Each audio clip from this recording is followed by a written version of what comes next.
Mister ladies நேயர்களுக்கு என் அன்பு வணக்கம். டாக்டர் வைதீபா, அரசு யோகா மற்றும் இயற்கை மருத்துவக் கல்லூரி மற்றும் மருத்துவமனை.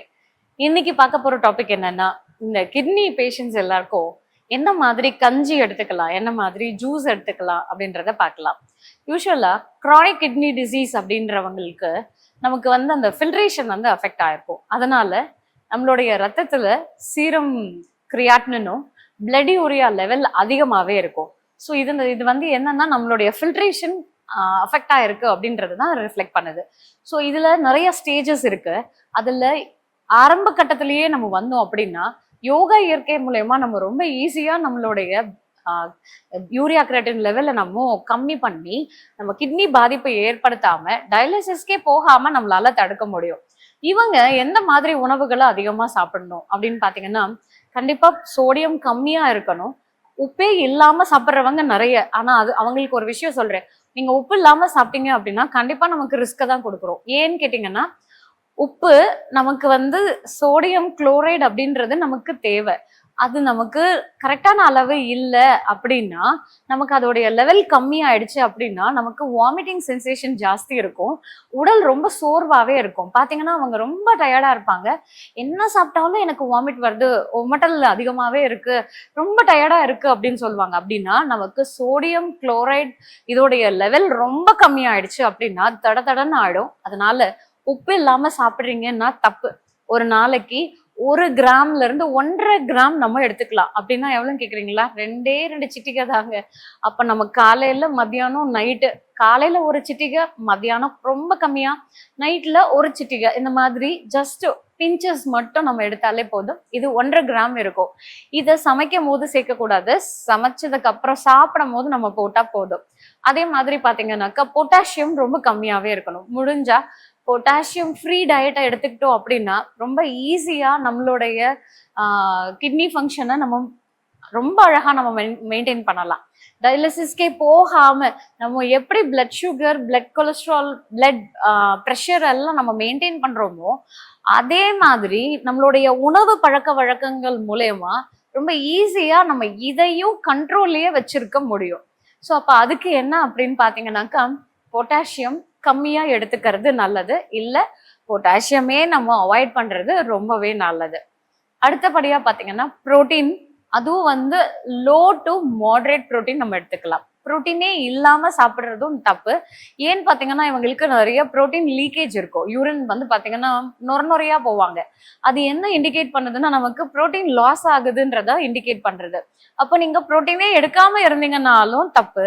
அதிகமான புரோட்டீன் எடுத்தீங்கன்னா ரொம்ப ஈஸியாவே டேமேஜ் அதிகமாவே ஆயிடும். ஸோ அதனால ரொம்ப கம்மியான புரோட்டீன், அந்த லோ டு மாடரேட் புரோட்டீன் நம்ம எடுக்கிறது ரொம்பவே நல்லது.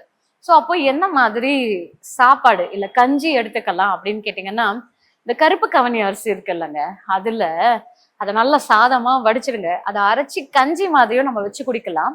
இல்ல சாதமாவும் வடிச்சிங்கன்னா அந்த வடிக்கிற அந்த தண்ணியை கூட எடுத்துக்கோங்க. இது கூட கொஞ்சமா இது நல்லா வேக வச்சு அந்த தண்ணி எடுத்துக்கோங்க. இல்ல அந்த அரிசிய பொடி பண்ணி நீங்க கஞ்சி மாதிரி காசியும் எடுத்துக்கலாம். இதுல கொஞ்சம் சீரகம் போட்டுக்கோங்க. மிளகு டேஸ்ட்டுக்கு ஏற்ற மாதிரி போட்டுக்கலாம். கூட காய்கறிகளை நம்ம மேல வந்து டாப்பிங்ஸ் மாதிரி போடலாம். எக்ஸாம்பிள், கேரட்டை கொஞ்சம் நீங்க வேக வச்சு போடலாம்.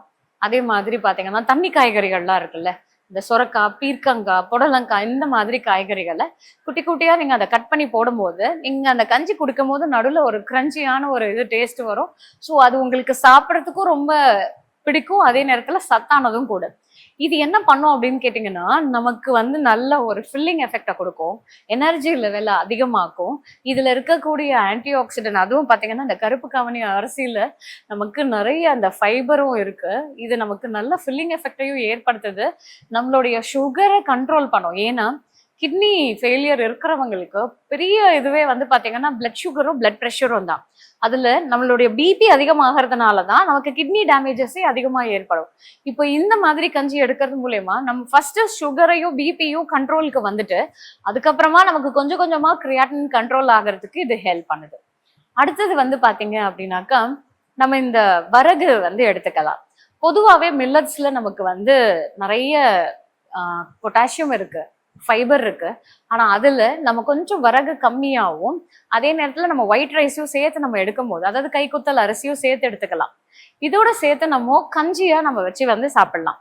ஸோ இது கூடயும் வந்து பாத்தீங்கன்னா துவையல் வந்து எடுத்துக்கலாம். எந்த மாதிரி துவையல் சேர்த்துக்கலாம்னு பாத்தீங்கன்னா, எந்த காயெல்லாம் சாப்பிடலாம்னு சொல்றனோ அந்த காயெல்லாம் துவையலாவே சாப்பிடலாம். பீர்க்கங்காய் துவையல், சுரக்காய் துவையல், இஞ்சி துவையல், பூண்டு துவையல், வெங்காய துவையல். ஸோ இந்த துவையல்ல எல்லாம் நம்ம வந்து கொஞ்சம் தேங்காவை சமையல்ல சேர்க்கக்கூடாது. ஆனா நீங்க வந்து இந்த மாதிரி சமைக்காம ரா ஃபார்ம்ல நீங்க எடுக்கிறதுல நம்ம சேர்த்துக்கலாம். எக்ஸாம்பிள், நம்ம காய்கறி எல்லாம் செஞ்சதுக்கு அப்புறமா இறக்கும் போது இதை வந்து நம்ம தேங்காய் துருவி எடுத்துக்கலாம். நிறைய சேர்க்கக்கூடாது, அதுவும் கொஞ்சமா நம்ம சேர்க்கலாம். இது குக்கிங் ப்ராசஸ்ல நீங்க தேங்காய் போட்டீங்க அப்படின்னா இது கண்டிப்பா உங்களுடைய கொலஸ்ட்ரால் லெவல் அதிகமாக்கும், பிபி அதிகமாக்கும். தயவு செஞ்சு சமையல்ல சேர்க்காதீங்க. நீங்க இறக்குனதுக்கு அப்புறமா கொஞ்சமா டேஸ்ட்டுக்கு போட்டீங்கன்னா உங்களுக்கு சாப்பிட்றதுக்கும் பிடிக்கும். ஸோ இதுல நம்ம இஞ்சியும் சேர்த்து நம்ம எடுத்துக்கும் போது நமக்கு அந்த இது வந்து பாத்தீங்கன்னா, ஈவன் பெரிய நெல்லிக்காய் இருக்குல்ல, அதுல விட்டமின் சியும் இருக்கு. அதே நேரத்துல நமக்கு அயன் அப்சார்ப்ஷனுக்கும் அது சப்போர்ட் பண்ணும். ஸோ அது இந்த மாதிரி துவையெல்லாம் இந்த கஞ்சிக்கு வச்சு நம்ம சாப்பிடும் போது அது நமக்கு இந்த கஞ்சியோடைய டேஸ்ட்டையும் அதிகமாக்குது. நமக்கு வாய்க்கும் ரொம்பவே நல்லாவே இருக்கும். அதே நேரத்துல நம்மளுடைய தாதுகள் லெவலையும் மெயின்டைன் பண்றதுக்கு இது ஹெல்ப் பண்ணும். ஈவன் பழங்கள்ல கூட நம்ம வந்து துவையல் செய்யலாம். கொய்யாக்காய் இருக்குல்ல, அந்த கொய்யாக்காயில நம்ம வந்து துவையல் செஞ்சு சாப்பிடலாம்.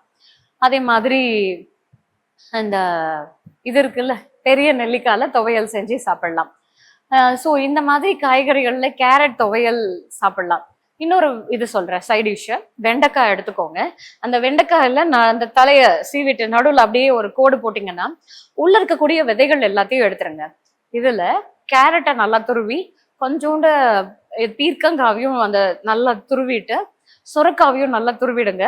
இத லைட்டா அந்த சீவல் இருக்குல்ல, அது கூட இந்த சீரகமும் இஞ்சியும் லைட்டா அதை சேர்த்து உள்ள ஸ்டஃப் பண்ணிடுங்க.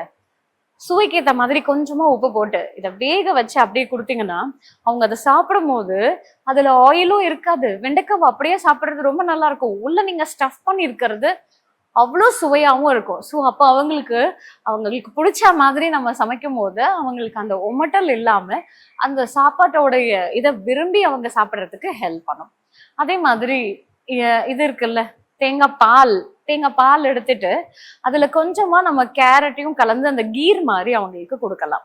ஸோ இதுலயும் வந்து பாத்தீங்கன்னாக்கா நமக்கு பீட்டா கரோட்டீன்ஸ் இருக்கு. இந்த தேங்காய் பால் அவங்களுக்கு அசிடிட்டியை ஏற்படுத்தாது. ஆனா இது நான் முன்னாடியே சொன்ன மாதிரி தான், தேங்காவை அடுப்புல ஏற்றக்கூடாது. பட் அளவும் ரொம்பவே முக்கியம். கலோரிஸ் ரொம்ப ரொம்ப கரெக்டா ஒரு நாளைக்கு ஒரு 1000 கலோரிஸ் அவங்க வந்து எடுத்துக்கிறது நல்லது. ஒரு 800 to 1000 கலோரிஸ் அவங்க பிளான் பண்ணலாம். பட் எல்லாமே வந்து பாத்தீங்கன்னா பிளான்ட் பேஸ்டா எடுத்துக்கிறது ரொம்பவே நல்லது.